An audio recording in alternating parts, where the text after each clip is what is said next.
Imagine that it is night. You look up into the dark sky. You see millions of stars. But then you see something strange. You see a bright point of light with a long end or tail behind it. It is a comet. This space object is made of frozen gases, rock, and dust. It orbits the Sun in a long path. It orbits the Sun again and again. The orbit of some comets lasts tens of years, but the orbit of other comets lasts thousands of years. The comet gets hotter every time it gets close to the Sun. The dust and gas flow out behind it for millions of kilometers. This is why comet looks like a bright point of light with a long tail behind it.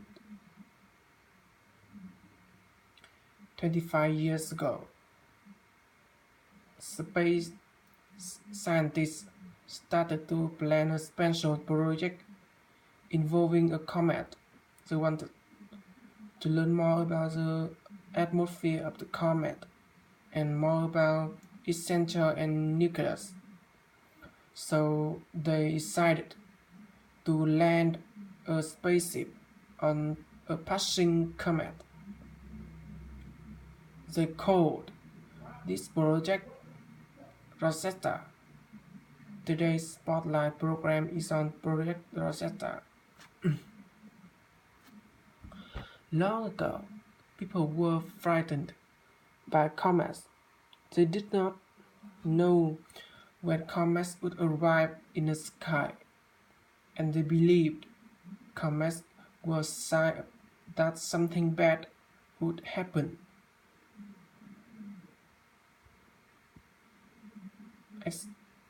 Exciting astronomers of China observed stars, planets, and comets. They kept clear records of where and when comets appeared.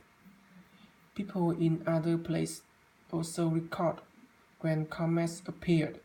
For example, there is a cloth there is a glove tapestry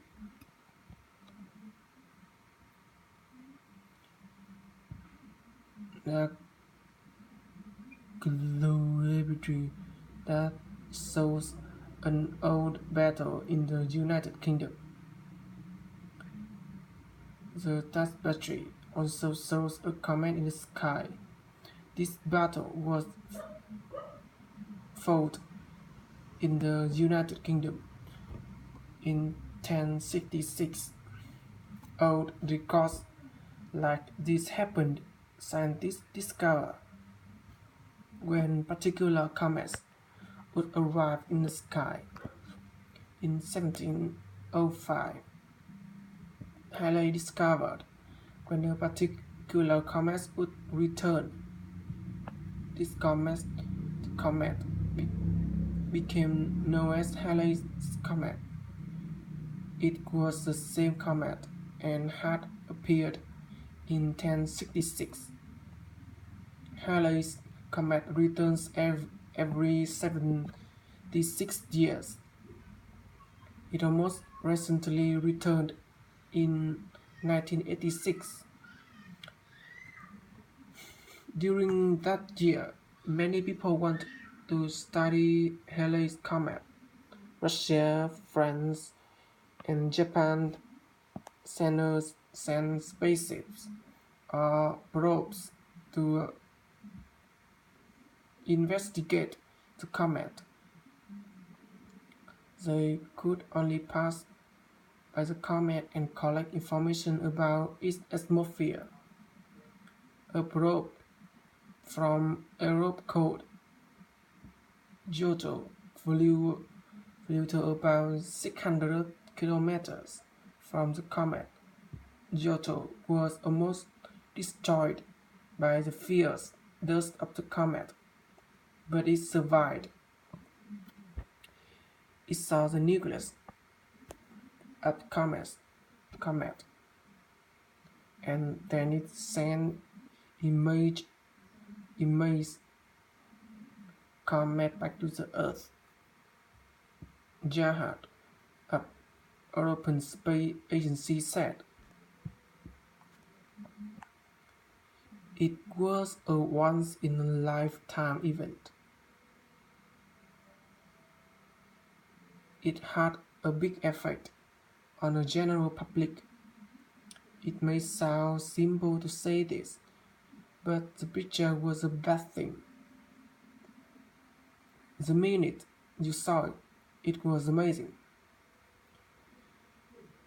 Dito excited the space science community in Europe. "We had demonstrated that we could successfully lead demanding missions, and people started thinking about what else we could do." After that success, the European Space Agency decided to land a probe on a passing comet. The Rosetta spaceship lifted off the planet Earth in 2004.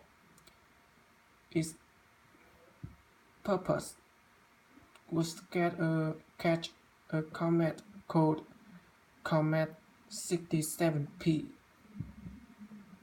This comet orbits the Sun every 6.5 years and travels between the orbits of Jupiter and Earth.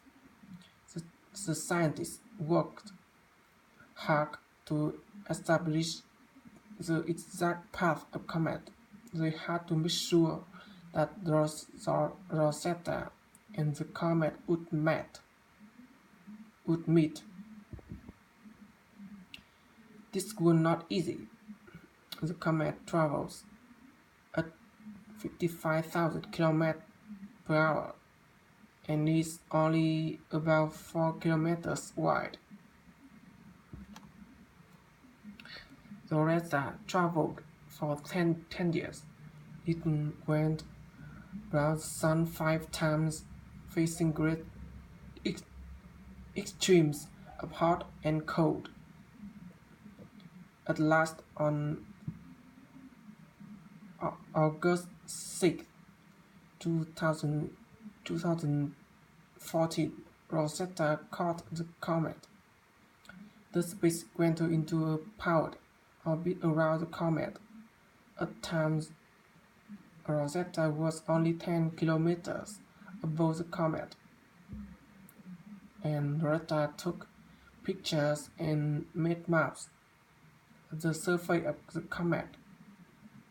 Then on 12th of November 2014, Rosetta launched a small landing vehicle called Philae. Philae flew down toward the surface of the comet. 7 hours later, Philae landed, but back on Earth. The scientists waited for news. The comet was 500 million kilometers away from Earth, so the signal took about 30 minutes to reach Earth. At last, Stephen of Europe Space Agency excitedly announced, "We are sitting on the surface. Philae is talking to us. We are on the comet." The scientists and at the Europe Space Agency cheered loudly. They knew the first land on a comet was a historic achievement. At the control center, processor Monica Grady jumped jumped up and down joyfully. She told BBC News, "I can't believe it. It's wonderful. We have landed. We have waited so long for this." But Philip had sat on a east side by a rock. It was in shadow and would not get much sunlight. Philip needed sunlight for power. Without sunlight, it only had a few hours of power, but it collected and tested some piece of the comet, and it sends lots of information back to scientists on Earth. Mark Taylor of Europe Space Agency said, "The scientist is only just beginning. The science teams are already buried with information." The scientists also continued to receive information from Rosetta. As Rosetta orbited the comet, it found water, methane, and hydrogen, and other rare gas in comet's thin atmosphere. Rosetta also discovered important information about water. Many scientists believed that most water on Earth comes from comets, but Rosetta showed that water on the comet was different from water on the planet Earth. So now the scientists think their theory could be wrong. As, as the comet nears the sun, it will become hotter. Dust and gas will flow out behind it. Rosetta will be through this dust and gas tail, and Rosetta will send some more information back to Earth. The scientists hope this will help them learn how comets formed. Then the comet will travel back into deep space, and its tail will slowly disappear. Rosetta will continue with the orbit the comet for several months. It will continue to send back information about the comet's journey. Who knows what it may send back? Scientists are excited to know. Oh my god, this one is hard.